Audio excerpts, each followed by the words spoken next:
Every year on April 25, Australians and New Zealanders commemorate ANZAC Day. It was at dawn on this day in 1915 that the Australian and New Zealand Army Corps, together with forces from Britain, India and France, landed on the Gallipoli Peninsula in Turkey for one of the bloodiest campaigns of World War I.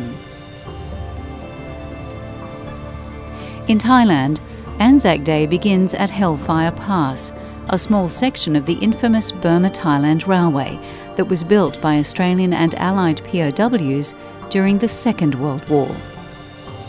60,000 Allied prisoners were recruited, along with 200,000 Asian labourers, to build the Japanese railway in horrific conditions.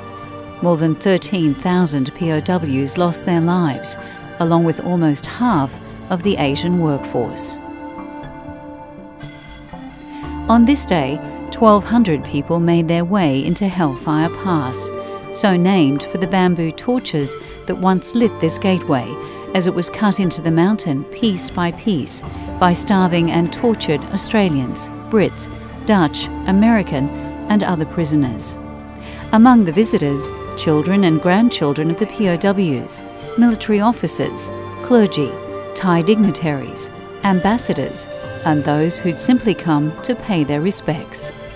The guests of honour, 4 former Australian POWs, all in their 90s, all still standing strong.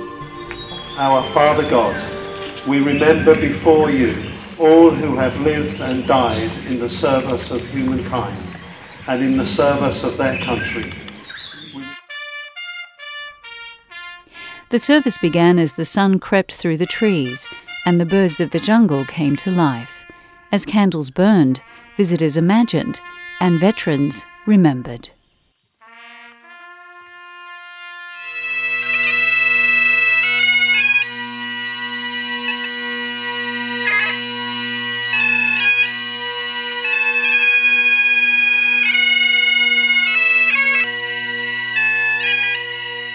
Then it was time to lay the wreaths.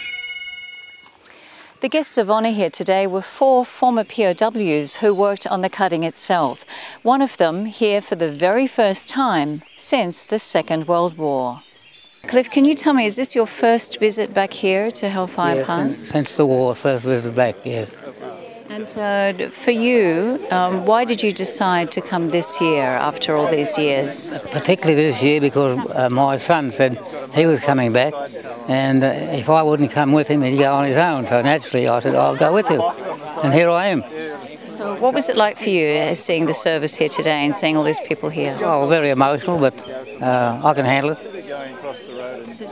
So for you, how long were you here at Hellfire Pass? Here about, I think it was 4 months doing this channel, this cutting here. Yes. Have you come here with just your son or any other family? He's standing there behind you, actually. Oh, there he is, with the camera on. So tell me, you decided to convince your dad to come along here today. Was it hard to convince him?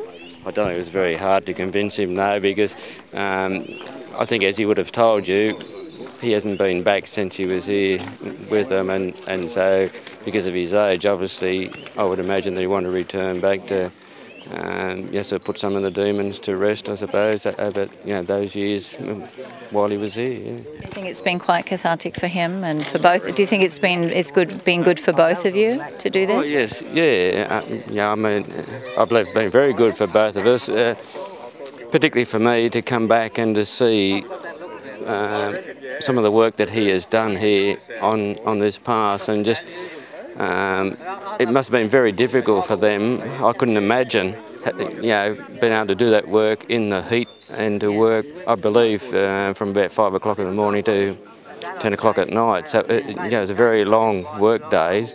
Us younger generation, I don't think we would be able to put up with it. We just wouldn't survive. How was the service for you this morning? Wonderful, as usual. Very moving, very emotional, lots of memories. Yes. How many times have you attended the dawn service here? 12, this is my 12th. And each one gets more emotional. Yes. It doesn't get any easier, no? No.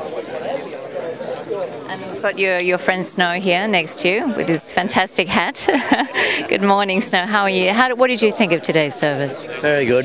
Lost some tears again.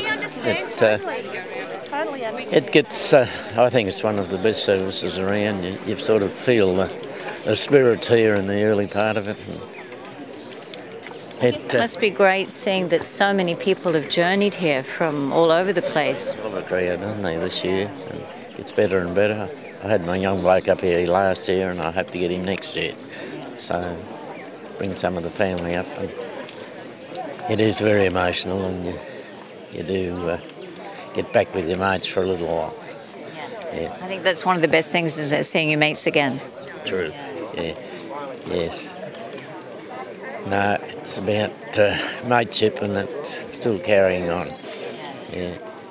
One of your best mates right here next to you, Bill. Bill Haskell. Good morning, Bill. Good to see you. Now, for you, does it get any easier coming back here year after year? Well, it doesn't get any harder. we're kind of inured to it. But it's always a great pleasure to come along here and pay tribute to the boys who didn't make it, and there are so many of our mates who didn't make it along the track here, and we just love to remember them.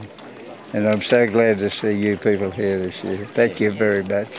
It's wonderful seeing so many young people too that have come along. And I mean, do they ask you a lot of questions about what happened in those days?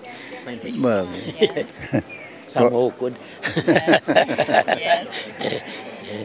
But there's more than 70 young people from Australia. I think. Do you think it's great that schools are encouraging young people to learn about their history in this way? well, we've specialised in bringing young people.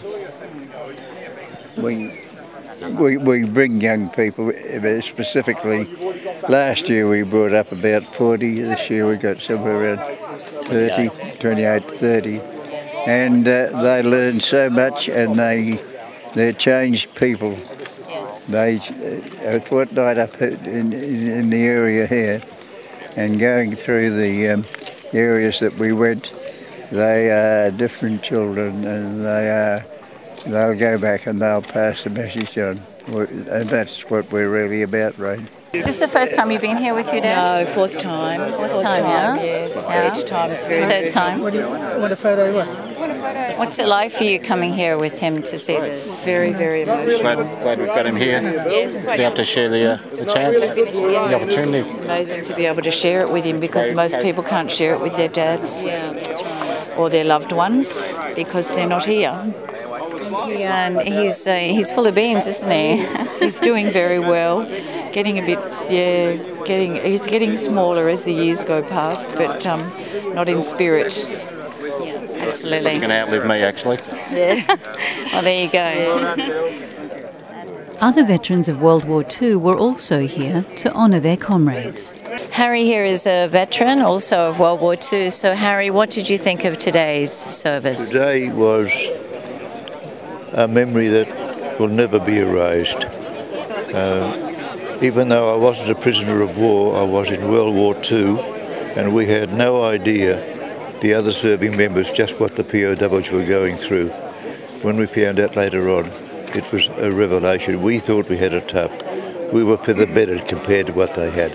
And coming here today in the company of the 3 POWs is something I'll never forget. I'm very old, at over 90. I'll remember this for the rest of the life I have. So, Guy, can you tell me a little bit about today, the reason that's brought you here to Hellfire Pass here in Thailand? Well, look, it was a very sombre occasion here at Hellfire Pass, and it was a great honour and a great privilege to be with POWs, including Cliff, and that was very special.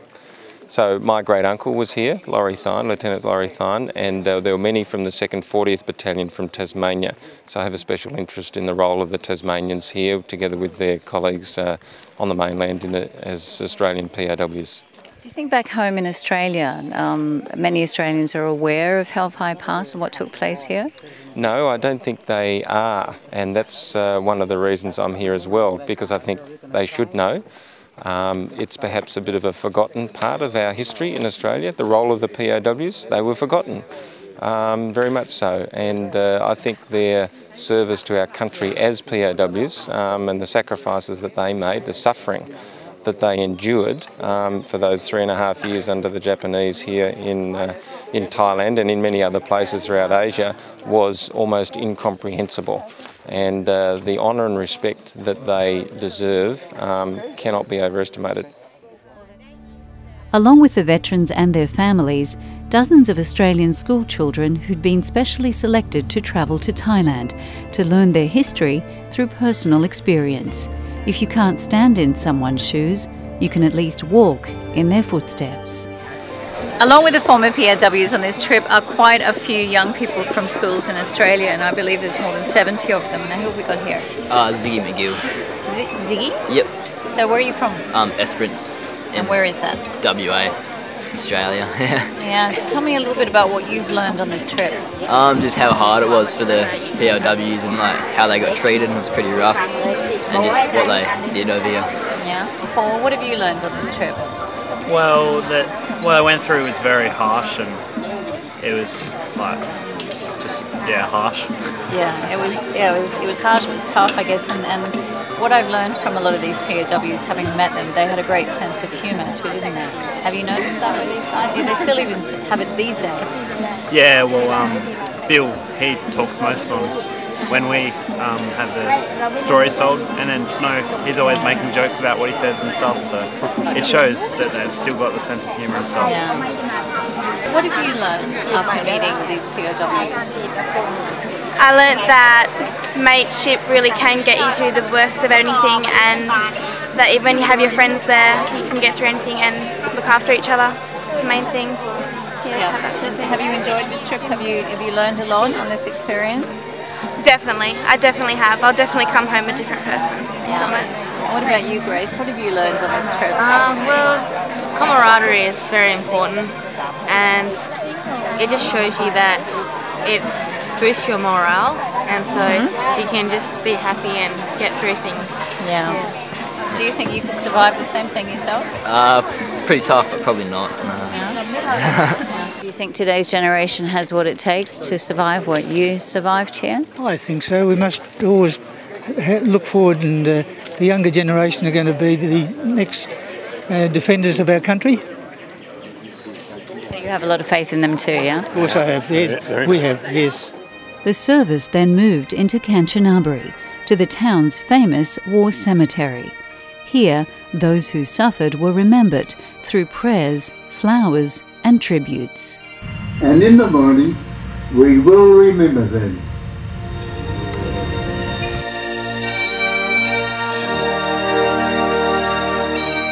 It is a sad day, but ones who also celebrate fortitude, endurance and humour, 3 traits that helped so many to survive and help to forge a stronger and better future for generations to come.